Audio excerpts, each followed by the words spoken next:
Hi, welcome to another video lesson from Mr. Longini's class. Today we're going to be talking about the New England Colonies. All right.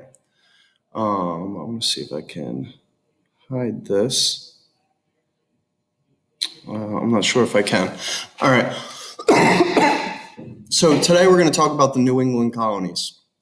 We're not going to talk too much about New Hampshire. There's not going to be much information on New Hampshire on your test. However, we will be talking about these three colonies: Massachusetts, Connecticut, and Rhode Island.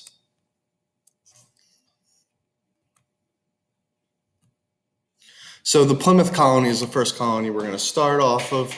And this colony was set up by the Pilgrims. All right. I know you guys probably learned about this when you're in grade school.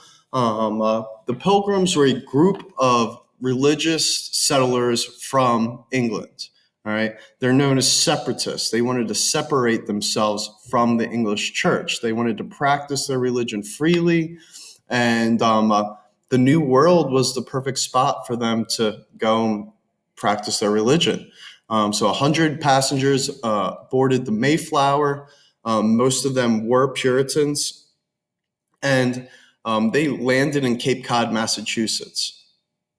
Had a good harbor, fresh water, friendly natives that showed them how to grow corn. And their first winter was very hard. Many people died, but they were very hardworking people. They persevered and they established a colony in the New World. One of the more important things that you want to remember about the Puritans and the Pilgrims were that the Mayflower Compact. They established a government, all right, before they entered the New World that would say men, the majority of men in this colony, would make the laws. So Puritan society was very strict. All right. Put myself up here. It was very strict, very hardworking. They had strict rules. All right. This man, John Winthrop, all right, was the first governor of Massachusetts.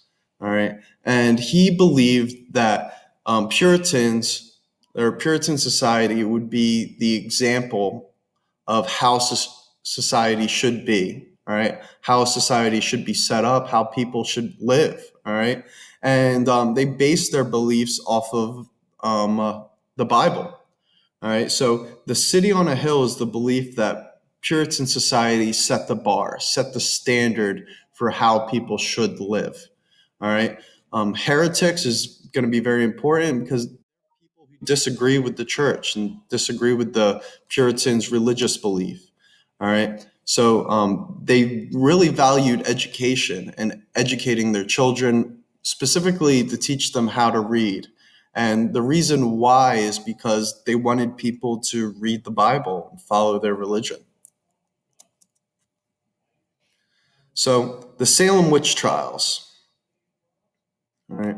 So I want to say 70 years after the Puritans landed. All right.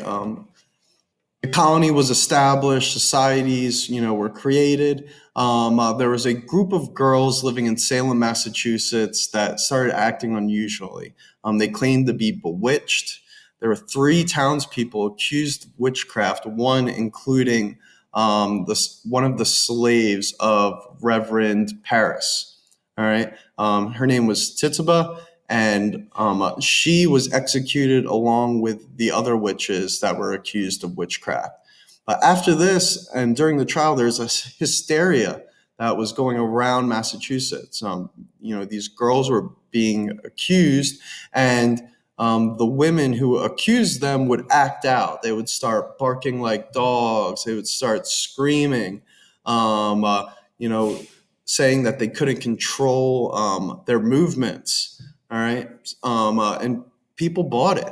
So 150 more men, women, and children were accused over the next several months. This man over here, Giles Corey, was pressed to death after being accused of witchcraft. So after a year of people being accused with really no evidence to support their claim, public opinion turned against the trials and they stopped they stopped accusing people of being witches. All right. This brings me to Rhode Island.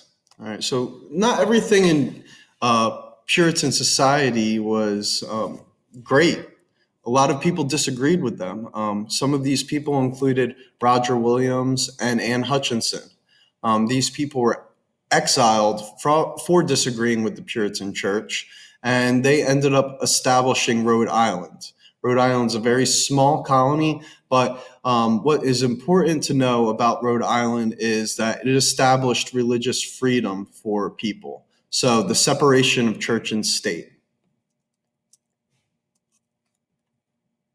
All right. Connecticut was founded in 1836 by Thomas Hooker, who was another Puritan who ended up finding Connecticut just to kind of spread out and find an area that was good for farming.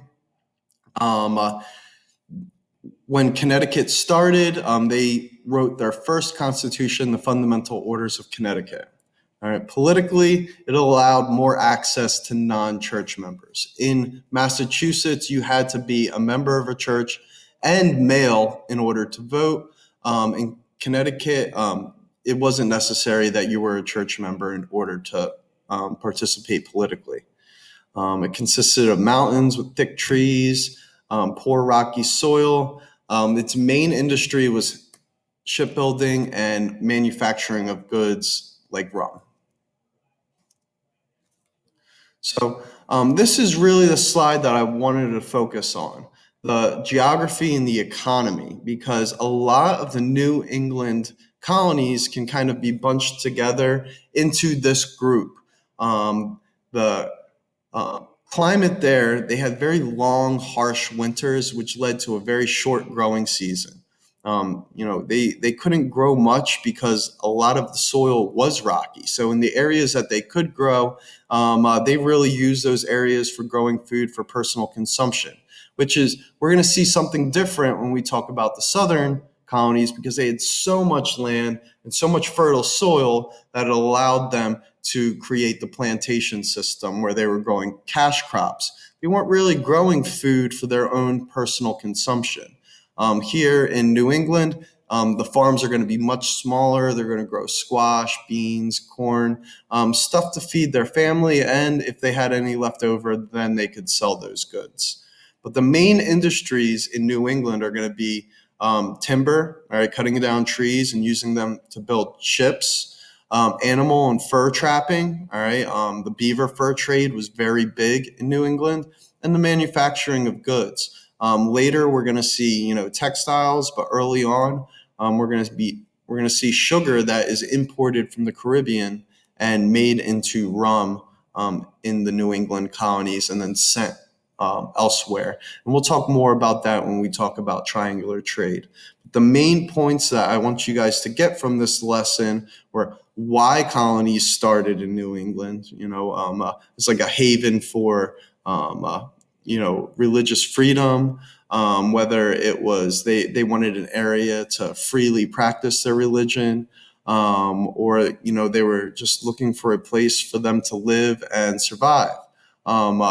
Along with the geography and the economy, these are the big topics that you should gain from this lesson.